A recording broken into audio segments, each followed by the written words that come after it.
प्यारे बच्चों नमस्कार। आज हम बात करेंगे कक्षा 6 की वर्कशीट नंबर 3 के संबंध में, जो कि एक चित्र पहेली है। चित्र पहेली यानी चित्रों को देखकर हमें पहेली को हल करना है।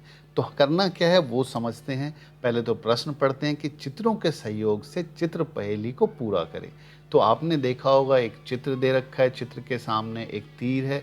तो तीर कहीं पर तो खड़ा हुआ है, कहीं पर लेटा हुआ है और उसके सामने संख्या भी लिखी हुई है। तो हमने ये जो शब्द हैं आधे अधूरे, उसे पूरा करना है। जैसे यहाँ पर देखिए 1 नंबर, तो 1 नंबर का चित्र ये हो गया। तो अब ये किस तरफ जा रहा है? लेफ्ट टू राइट, यानी कि लेटा हुआ। तो हमने ऐसे शब्द को पूरा करना है। जैसे ये फूल है, इसको हम अब देखें यहाँ पर पहला जो अक्षर दे रखा है वो सू दे रखा है। तो सू से इसका और क्या नाम हो सकता है? तो इस तरह से हम बारी बारी से इनको वर्णों को भरेंगे यहाँ पे और अपने शब्द को पूरा करेंगे इस चित्र पहेली से। तो हम करते हैं इसे। सबसे पहले है, आपने देखा था कि वहाँ पर फूल है, फूल को और हम क्या कहते हैं? जी हाँ, सुमन कहते हैं। तो हमने यहाँ पर म लिख दिया और न। तो तीर इस तरह से था, तो हमने इस तरह से शब्द को पूरा कर दिया। तो हमारा शब्द बन गया सुमन। अब दूसरा नंबर देखिए। तो दूसरा चित्र ये है। यहाँ पर देखिए ऊपर से नीचे की तरफ तीर है। तो हमने शब्द को ऊपर से नीचे की तरफ पूरा करना है। तो ये आँख हो सकती है और क्या हो सकता है? न से नयन, बिल्कुल सही। तो हम यहाँ पर य और न लिख देंगे। तो यहाँ हमने सुमन सुमन लिखा, नयन नयन लिखा। तो इस तरह से हमारा ये शब्द पहेली पूरी होती चलेगी। अब तीसरे नंबर पर हम देखते हैं। तीसरे नंबर पर है, यहाँ पर आप देख रहे हैं कि ये सूरज की आकृति बनी हुई है और ये भी लेफ्ट से राइट लेटा हुआ एक तीर है।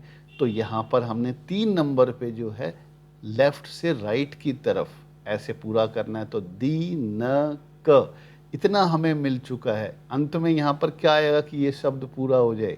जी हाँ, यहाँ पर आएगा र, क्योंकि सूरज को दिनकर भी कहा जाता है। अब चलते हैं चौथे की तरफ। तो चौथे में आपने देखा होगा कि आकाश का चित्र है। तो आकाश को और क्या कहते हैं? जब अ और आखिरी में र आ जाए तो हमें सिर्फ एक चीज़ भरनी है। जी हाँ, अंबर। तो यहाँ पर हमारा होगा अंबर, यहाँ पर ब आ जाएगा। अब 4 हो गए हमारे। अब पांचवे को देखते हैं। पांचवा ये देखिए, आप चित्र देख सकते हैं ऊपर से नीचे की तरफ। तो जी हाँ, बिल्कुल सही, यहाँ पर आएगा कठपुतली। तो ये कठपुतली,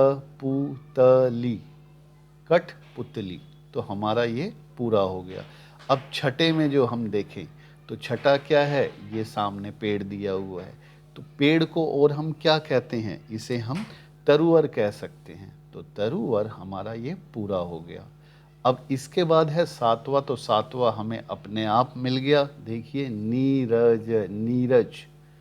नीरज जो है वो कमल को भी कहते हैं, जलज भी कहते हैं कमल को। अब रहा आठवां। तो आठवां ये पानी में जहाज है। तो हमारा ये आठवां भी पूरा हो जाएगा। तो इस तरह से हमारी जो शब्द पहेली है वो पूरी हो जाएगी। अब कॉपी में आप इस तरह से तो चित्र बना नहीं सकते, तो आप क्या कर सकते हैं? आप अपनी कॉपी में प्रश्न लिखकर इस तरह से उत्तर को लिख सकते हैं। चलते हैं अगले प्रश्न की तरफ। अगले प्रश्न में है कि चित्र पहेली में दिए गए किन्हीं 5 शब्दों के दो दो समानार्थी शब्द लिखिए। जैसे सुमन का हो गया पुष्प और फूल। यानी कि जो शब्द हमने वहाँ पहेली में लिखे, उन शब्दों में से कोई भी 5 यहाँ पर आप लिख लीजिए और उनके समानार्थी, यानी कि जो समान अर्थ, बिल्कुल वही मीनिंग देते हो, वही अर्थ देते हो, उन शब्दों को हमने लिखना है। यानी कि पर्यायवाची शब्द लिखने हैं। तो हमने ये शब्द यहाँ पर छाटे हैं, वहाँ से नयन, दिनकर, अंबर, तरुवर, नीरज। अब इसका जो देखें, हमने हरेक के नीचे दो दो पर्यायवाची शब्द या समानार्थी शब्द लिखे हैं।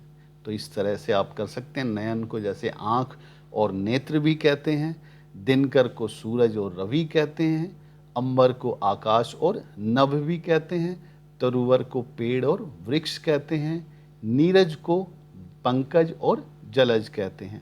कॉपी में आप इस तरह से लिख सकते हैं इन शब्दों को प्रश्न लिख के